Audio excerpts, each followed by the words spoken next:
When you need mealtime inspiration, it's worth shopping Kroger, where you'll find over 30,000 mouth-watering choices that excite your inner foodie. And no matter what tasty choice you make, you'll enjoy our everyday low prices, plus extra ways to save, like digital coupons worth over $600 each week. You can also save up to $1 off per gallon at the pump with fuel points. More savings and more inspiring flavors make shopping Kroger worth it every time. Kroger, fresh for everyone. Fuel restrictions apply.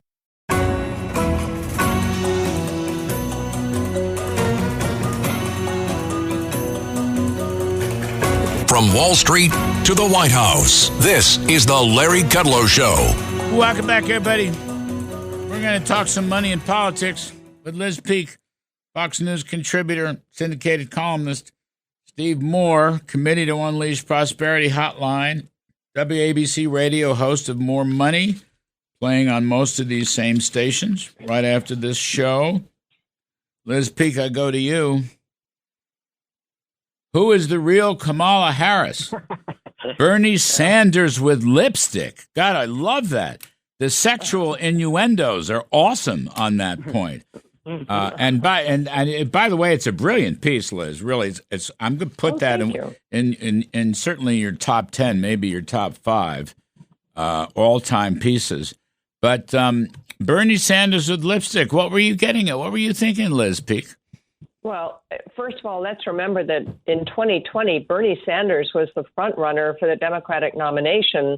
And basically, the party elders, if you will, the politicians running the Democratic Party, Nancy Pelosi et al., stepped in and made sure he wasn't the candidate. Why was that? He was considered too left-wing to appeal to the average voter.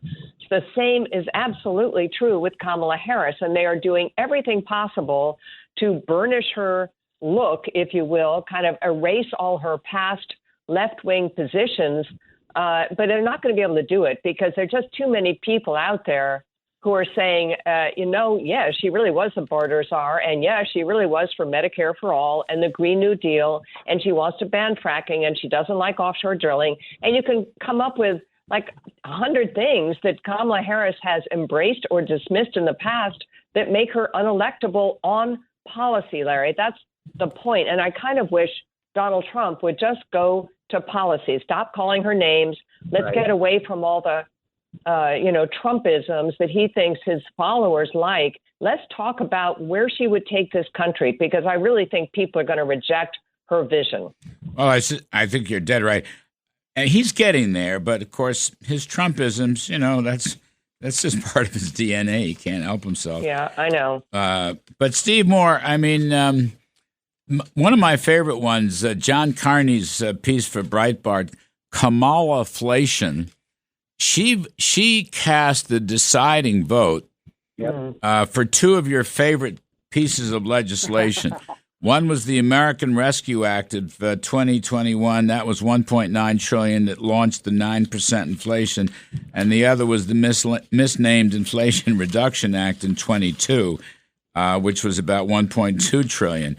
I mean, I think Kamalaflation, she's in the same box as Joe Biden, as Liz is suggesting. And I don't see, Steve Moore, how she gets out of that box.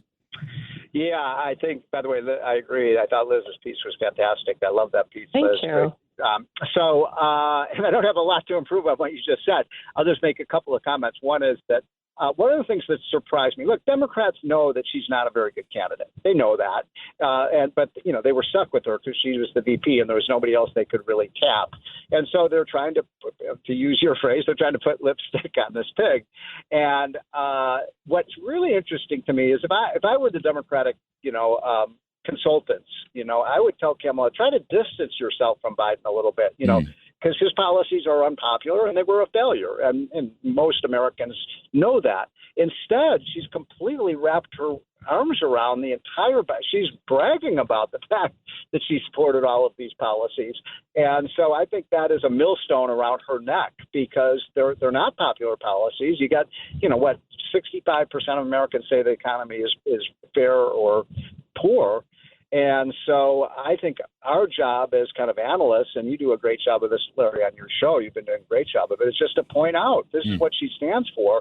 They are trying to kind of the kind of new Kamala Harris, who's renouncing. I was never for the border czar. I was never for ending fracking. I'm not for single-payer health care. All of the things that she has endorsed, she's now renouncing. I wasn't the border czar. Yes, right. You were. That one, by the way, I'm sorry, darling. You were the border czar. Okay. Well, the funny piece where they said, how dare the Republicans call her the border czar? They called her the border czar 10 times in their newspaper. Yes, of course. I know. Isn't that astonishing? They just think this is not a Men in Black world where you kind of punch a little device and everyone loses their collective memory. I really don't know how they are kind of going. I don't understand that. I don't understand how they just deny what's obviously out there. And it's not just that, it's on many topics. Well, like banning fracking, Yes. Oh no, she isn't banning fracking. Well, if you want to win Pennsylvania, that's a pretty tough place to be, right? What's so interesting here on this, she and others have praised Joe Biden. I mean, she made a speech praising Joe Biden, right? As he pulled out. He's one of the greatest presidents of all time. He's probably as good or better president than George Washington, as we all know. Okay, right. No, I happen to have been around in those days, and he wasn't that great a president. Yeah, but the point is, I want to make is, if he's such a great president, and if in fact he had all the energy that Kamala has talked about for many, many months, why did they dump him? Okay, and I still don't really understand how it happened. Liz, I mean, in other words, this was like a Soviet communist-style putsch is what happened. All right, one day he's running the country, the next day he's gone. Okay, and you may not see him again for the next 6 months. But the point I'm making, what happened here? Why was this?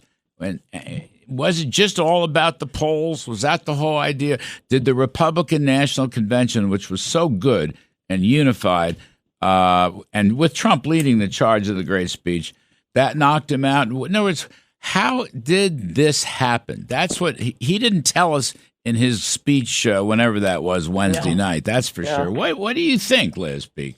Oh, I think that the Democrats really were watching the polling very carefully, and after the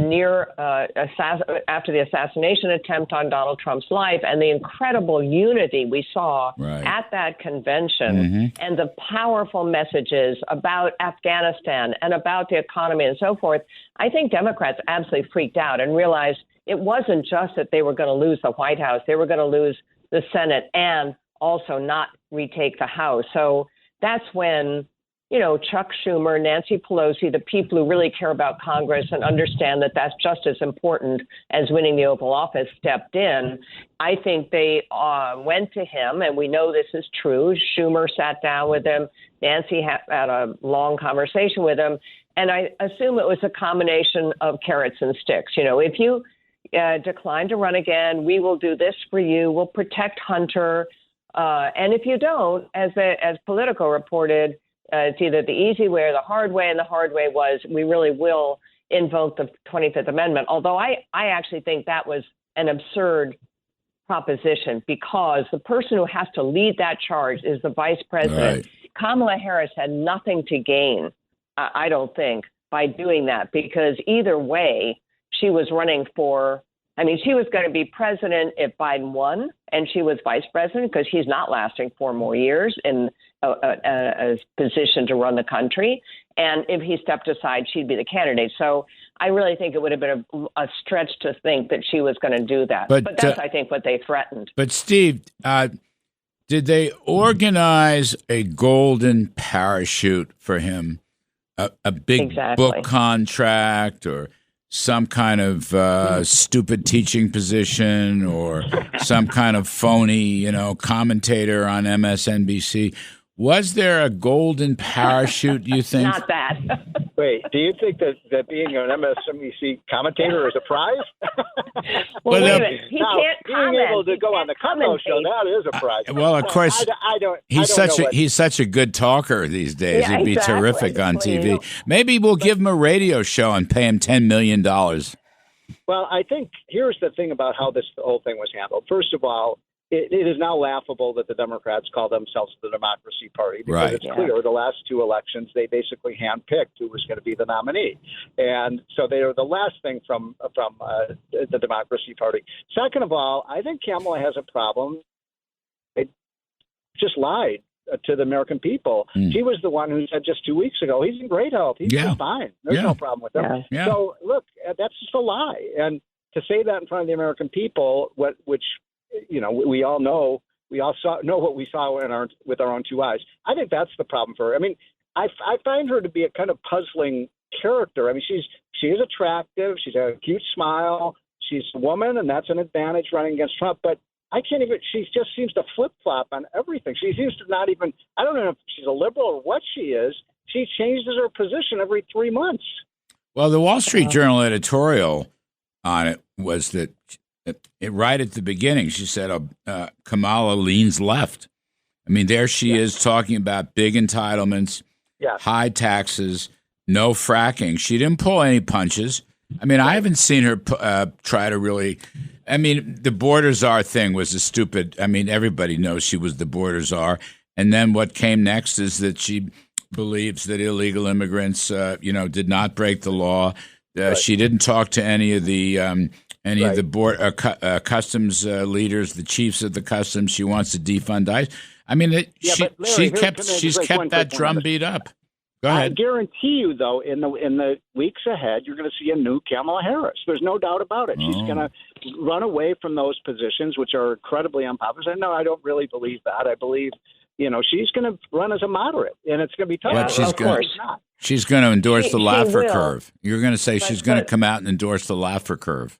But let's consider what she's done so far. What she's done so far is meet with Netanyahu and then come out and give a speech basically blistering Netanyahu. Yes. So I think that's not exactly good point, Liz. Very good point. Right? Yes, 100%. What else did she do? She skipped Netanyahu's speech to go to a black sorority event in the Midwest.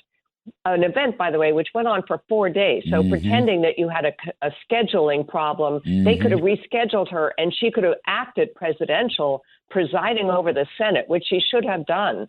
And then she appeared on RuPaul's Drag blah, blah, but whatever that is, which, again, is sort of an homage to wokeness and making sure that the LGBTQ community thinks she's really involved with them. So I don't think at this point she has not pivoted towards mainstream America. No. That's why she's talking Mark Kelly, Andy Bashar, people who are sort of more mainstream. Which won't matter. Vice president. Which won't matter. Probably not. Won't matter. Never matters. People don't vote for the vice president. She is a San Francisco Democrat. I mean, and all the glory that goes with that. Let's take a quick break. When we come back, I want to talk about Trump, and I also want to talk about J.D. Vance. How's he doing? Liz Peek and Steve Moore. I'm Kudlow. Be right back. Larry Kudlow.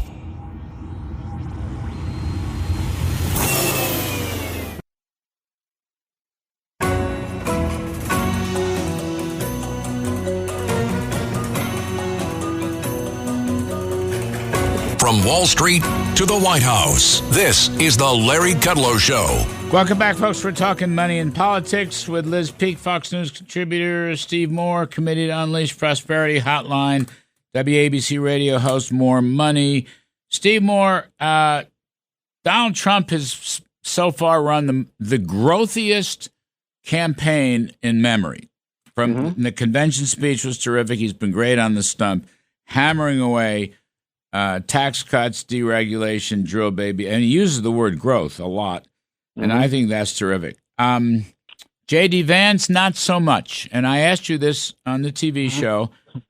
J.D. Vance, who has, by the way, many assets, don't get me wrong, and I love his up from poverty and his success in Yale Law School and patriotism with the Marines and so forth, but he hasn't used the word tax cut yet. And he hasn't used the word deregulation yet. And I don't think that's good. Now, I know there's a rescue mission out there because I talked to some very, very, very senior people in the campaign. But he hasn't done it yet. I'm just surprised at that. He's not touting growth the way Trump is touting growth. Yeah, well, look, I mean, I think, as I said on your show, I think you and I and Arthur Laffer have to kind of sit down with him and just kind of explain the supply side model. But I agree. I'd like to see him talk more about economic growth. By the way, I misspoke on your TV show the other day. I said that he voted for the Trump tax cut. Yeah, he wasn't. He was not in the Senate That's at that correct. time. But he would have. He would have. There's no doubt in my mind if he'd been there, he would have. But I'm a little concerned about this kind of national conservatism message that's out there right now, which is tax cuts we don't need to be the tax cut party. We need to move beyond Reaganism. And I view Trumpism as an extension of Reaganism, not a replacement. Yes. No, 100%. And the thing is, Liz, I don't quarrel with JD's, pro-family, pro-child policies. I think that's very good. And this little debate about calling Democrats cat ladies, I don't know. I think he burned them a little bit there because Democrats are not the party of the family anymore. And all this woke DEI stuff runs counter to that. But, the Trump tax cuts had doubled the child tax credit, okay? And that's going to be up for grabs at the end of 2025. That's going to be part of the debate next year in Congress, in the House and Senate. But I don't want to keep layering on because I think all middle and lower income people want lower tax rates as well as a family tax credit or a child tax credit. And I think J.D. Vance needs to understand that. You can have both, and we should have both, but it isn't one or the other. I think this national conservatism thing Steve was talking about, and we saw this with the Reformicons years ago at the National Review. Remember that? It's in a sense, it's a false argument, Liz. That's what I'm getting at. Yeah. So I think there are a couple of things. One, J.D. Vance is pretty young, and I think he doesn't maybe understand in other words, he's grown up in a period where people mostly embrace bigger and bigger government, where people look to government to solve all of our problems, but where also where private enterprise to the likes of a lot of people his age got us into big, big trouble and caused a gigantic recession not that long ago. So I think he is on the learning curve, if you will, of what can really make the economy hum.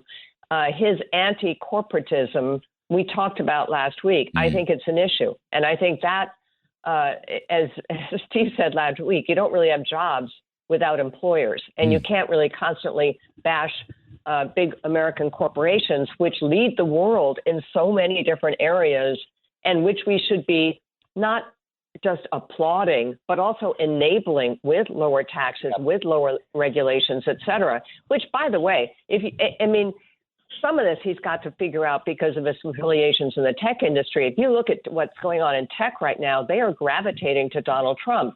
Why? Yeah. Because their industry is under massive assault, something that's rarely talked about by the Joe Biden administration, whether it's Lina Khan trying to break up companies, people trying to figure out that Google really shouldn't dominate search because, that's anti-competitive, et cetera. These guys, and also in terms of tax policy, they really are out to get big tech. So I would think that J.D. Vance would begin to kind of say, well, wait a minute, aren't these companies actually good for America? Aren't they really providing leadership and jobs and everything? I think the answer is yes. J.D. Vance at one point praised Lina Khan, which I think was a huge mistake. That freaks me out because she is like the devil incarnate in terms of she's after big company combinations, little company. She has no idea what she's doing, Larry. She's incredibly young, and she made her strike by thinking Amazon was the evil company that we all had to kind of dismantle. Well, who doesn't rely on Amazon these days for their life? I mean, Steve Moore, dangerous stuff. Steve Moore, if you're anti-corporate, you're anti-business. See, that lurking behind this idea that big corporations are bad, people who have that view are generally anti-all business.